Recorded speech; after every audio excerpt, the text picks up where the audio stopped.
నడపడం లేదా drunk and drive లో బండ్లు నడిపే వాళ్ళని నియంత్రించాల్సిన బాధ్యత పోలీసుల మీద ఉన్నది.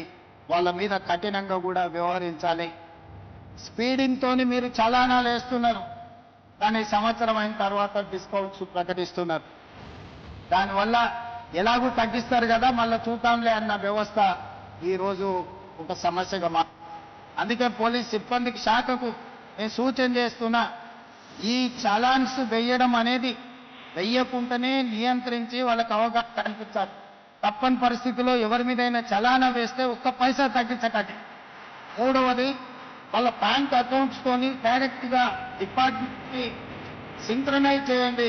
ఎప్పుడు చలానా పడితే ఆటోమేటిక్ గా వాళ్ళ అకౌంట్లోకి వెళ్ళి డిడక్ట్ అయ్యి పోయే విధంగా ఈరోజు బండి రిజిస్ట్రేషన్కి వచ్చినప్పుడే ఆ బండి యజమాని యొక్క ఖాతాను మీరు తీసుకోండి, బ్యాంక్ అకౌంట్ను అటాచ్ చేయండి. ఏ బండి అయితే స్పీడింగ్ చేస్తుందో, ఏ బండి అయితే సిగ్నల్ జంప్ చేస్తుందో, ఏ బండికి అయితే చలానా పడుతుందో ఆటోమేటిక్గా ఆ యజమాని అకౌంట్లో నుంచి నగదులు బదిలీ అయ్యే విధంగా మీరు ఈరోజు టెక్నాలజీని వాడుకోండి.